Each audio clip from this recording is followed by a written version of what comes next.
Truly, after the message in that song, I could sit down, huh? Yeah, maybe. From a distance. From a distance, it looks so much different. Then I'm right in the middle of it. And for those of you that are wondering where Bobbi Becker is, 2 or 3 inches taller, I'm not sure, she's going to transform at the end and run out in her tennis shoes. So it's an honor to be here. It's an honor to step in for Reverend Sandy and Reverend Kirk as they take that rest that they so need. Wow. And we get to support them in that, right? And I think Reverend Penny Honey, who we had this whole conversation about her name. I love that name. I'm going to change.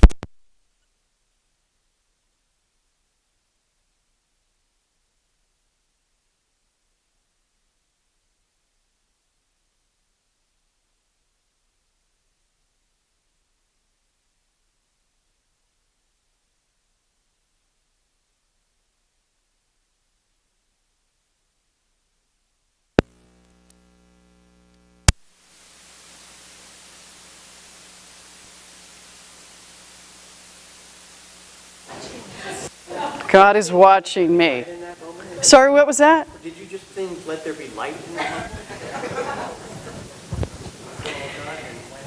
You know, what's really funny about when stuff like that happens, I was doing a wedding last year, and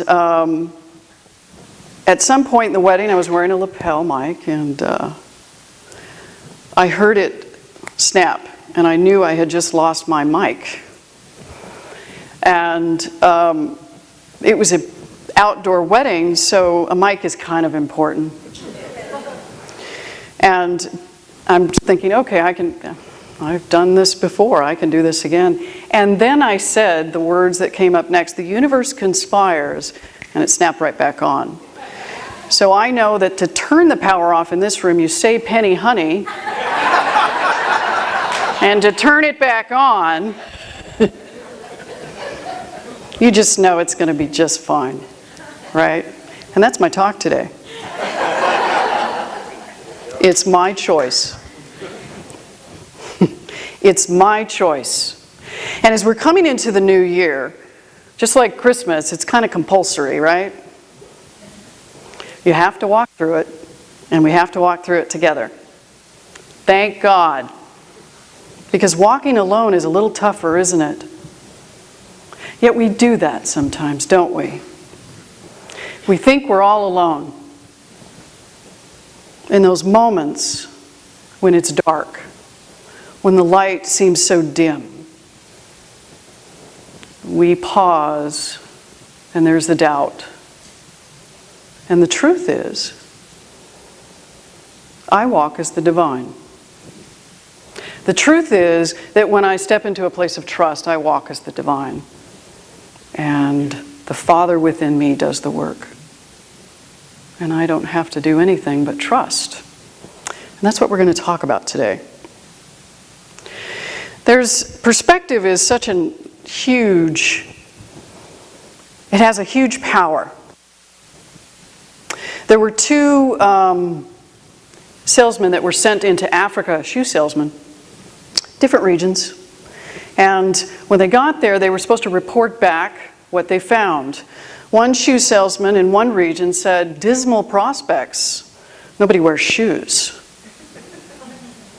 And the other salesman reports back, excellent prospects. Nobody has shoes. There's a trust in that. There's a trust that I'm here and I have a purpose.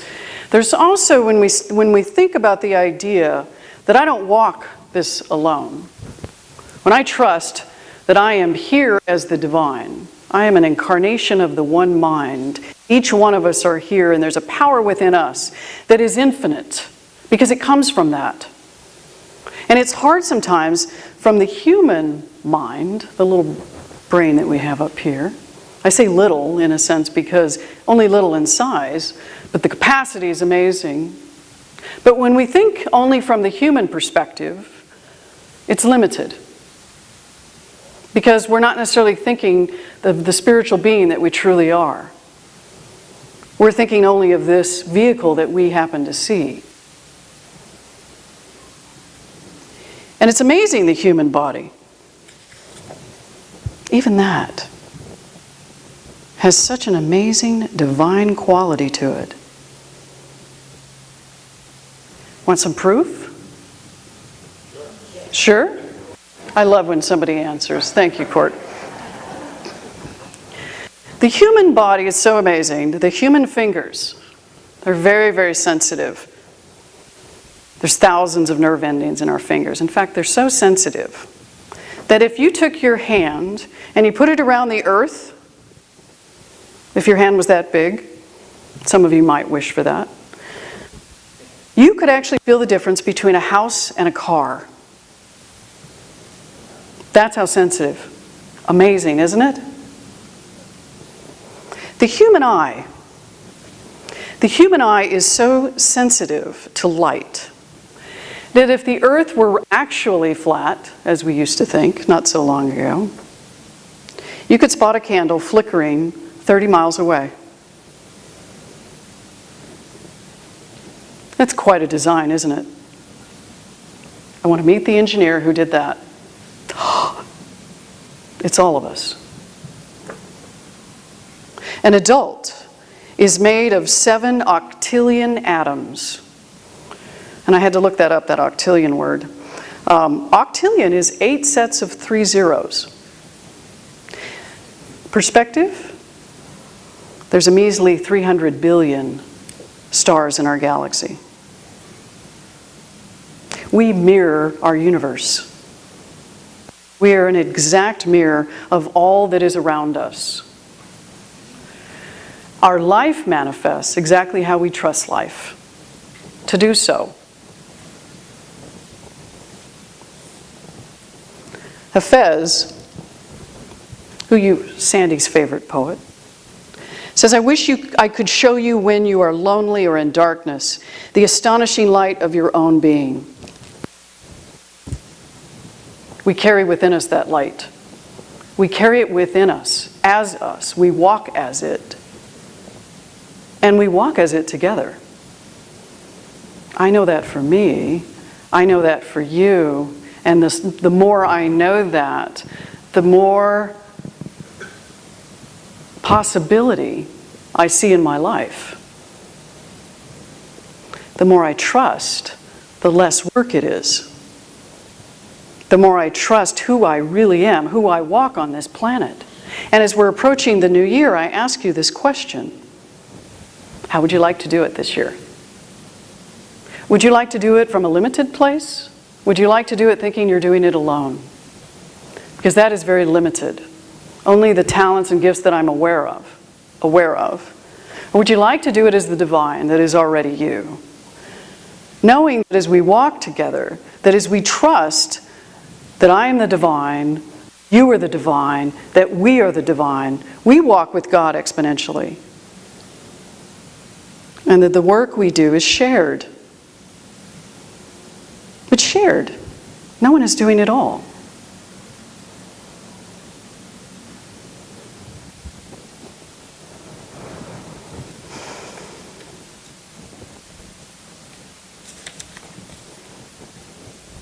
I know that when I trust, one of the ways in which I learn to trust is by practice. And every day, I get up in the morning and I do my spiritual practice. My spiritual practice includes reading. My spiritual practice includes meditation, prayer, and taking that space. And I retired this last year, so it was wonderful to have that space that I so desired. As I've moved into the last year of ministerial school, what I've also come to understand is my spiritual practice is the absolute key to how I see me. And it's the key to how I see others. In a class I was taking recently, what became extremely real for me was the fact that oftentimes we're taught that the body is the vehicle for the soul. You've heard that? Have you heard that? Seems pretty reasonable, right? What if the soul is the vehicle for the body? What if we're much bigger than that? What if we walk around as the divine? The body is just the vehicle that we see. It's just the vehicle that teaches us on this earthly plane all the things that we've been called to be taught, to realize. And it's just one way of doing so, because truly, how do we learn? We learn from lessons through feeling. We learn joy through sorrow. We learn peace through chaos. We learn all those things. We learn how to experience and how to experience more of what we desire by the trust that we have as we walk through the experience. So I can step into the experience small, or I can step into the experience knowing the truth of who I am. So as the new year comes, I get to choose. I get to choose how I want to step into it. I get to choose. That's an amazing power, isn't it? It's not your choice how I walk. It's not my choice how you walk. It's the God that is you. You get to choose. And the choice is yours. You have everything already that you need. I have everything within me. I was created in the image and likeness of God, therefore all the attributes and qualities of God are within me, as me, walking as me. In the song, I'm an instrument. That's all it is. That's all the body is an instrument of experience. And we get to choose, not necessarily the experiences all the time, but we certainly get to choose how we experience it. We get to trust. We get to trust in that. And as we walk together, we also get to discover together the divine exponentially as it walks as us. Joel Goldsmith, who is my best friend right now, as I walk through this last year of school, there's a number of things that come up, and they keep warning us that whatever we don't let go, we get to deal with in ministry. That's just frightening. I'm making this list. It's in Excel. I'm sorting it. I'm putting stars by it, and I'm like, okay, this first, and then this. We take on our journey as we choose. And we can go as deep as we want. So back to my friend Joel. God is just as much on the other side of this door as He is on this side. There's no place where I can go today where the presence of God is not. Wherever I am, God is.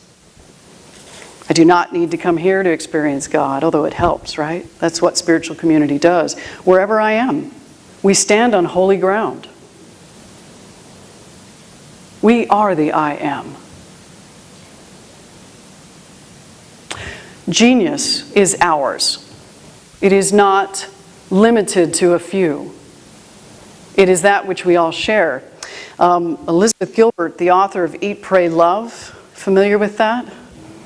Amazing. She gives this great talk on TED, which I'm addicted to. Me and Ted are friends every day. Ted gives me such great messages and opportunities to explore ideas. I love that idea. I love that. Elizabeth Gilbert's talk, one of her talks is The Elusive Genius. It was an amazing talk. If you haven't seen it, please do. What she talks about is the fact that genius, current day genius, has been relegated to the individual. Some people are genius, some people are not. Some people have gifts, some people maybe not as many as others. Some people are smarter than others. That's where we are in our culture today. That is actually new. Because there was a time in our civilization in which genius was actually not necessarily outside of us, but it was everywhere. The Romans and the Greeks called genius daemons. And they would speak to you, speak to the ideas out in the universe. Does that sound familiar? And all these ideas would be out there, and you would pick one, and then that daemon would speak it to you. And she talks about creativity specifically because it's so hard for an artist to have that pressure to come up with the idea. Well, we're no different. Our life is art. She talks about an American poet, Ruth Stone, who's now in her 90s. And she was growing up in rural Virginia. And she'd be working out in the fields. And as she was working out in the fields, she could hear a rumbling in the distance, and she could see it. It was a poem coming. And this poem would come rumbling over the hill and down into the valley, and at the same time, she'd be running back to her house in time to get a pen and paper so that she could catch that poem. And as that poem would come through, and if she caught it, she would feel it and she would write it down, and she would catch this glorious poem. And sometimes it would go through her and she would just allow it and bless it and move on to the other poet. Sometimes it would come through, and as she got to the paper and the pen and she put it down, she would grab the tail of that poem, pull it back, and she would write it down backwards, word for word. Obviously, she is very comfortable with that idea of who she is and that the divine speaks. And there are many, many stories like that. You have your own, where an idea comes. Mine come when I'm driving. I have nothing to write it down. And so I allow it or I bless it and let it go on to the next. Genius is a gift to each one of us. And we have to trust that those kinds of gifts are ours. Coming into the new year, we are capable of solving anything when we are a collective. Because it's all of us together in this. Traveling together is so much easier than traveling alone. It's a wonderful journey. Sometimes we travel closer to some than more than others. My father is an interesting story for me because back in my 20s, I was faced with a very tough dilemma. I was Mormon. I loved being Mormon. And I was faced with the fact that I'm going to have to come out to my family as being gay. And boy, was that interesting. And at the time, I mean, this was about 25 years ago, there wasn't a lot. It was difficult. It was certainly better than 50 years ago. But the really interesting part about that was my parents did not have the tools or the information or anything really out there to help them deal with their daughter who was coming out, and neither did I. And we walked a very difficult path together. There was a period of 17 years that they did not speak to me. And I would see my father in the hallway at work. He worked with me. And when we walked past each other, and my heart would break each and every time. And I would go to him occasionally and I would beg him, consider. And I remember when he left, he retired, and I asked him if this was it. Is this the end? Because I'll never see you again. And he said, maybe. Now, there's this thing called trust. And the good news to that is, he danced with me at my wedding a year ago. And it was one of the most amazing experiences, one of the most healing opportunities. We had this conversation that set up that moment in which we both trusted that there is something bigger than us. And he did too. And it was beautiful. I talked to him yesterday. He's on a mission for the Mormon Church, and he's across the country. And he said to me, he said, Bobbi, I'm so grateful to have you back. I cannot tell you how full my heart is, how amazing it is to have you back in my life. He goes, I'm going to keep saying it because I'm just so grateful. And that was something I longed to hear for all those years. We both changed because we both trusted. There was a miracle in that. There was something that showed in that. We traveled together to this point. I did not travel alone. And that's the beauty of it. We do not travel alone. So as you move into this new year, you get to make that same choice. Jeff, I'm going to play that video in just a moment. I'm going to share with you something that really touched me a few years ago, and it popped up again, and I thought, wow. It's exactly what I'm talking about. It's about how we walk together on this path just happened to call life. It's an adventure. It's got its Emotional, it's an emotional roller coaster at times, but would you trade it in? Maybe sometimes. But I tell you, it's kind of like that movie, The Exotic Marigold Hotel, where he says, "Madam, if it's bad, the story's not done yet." I mean, that's really it. The story is not over. It's never over. And we get to continue to enjoy that.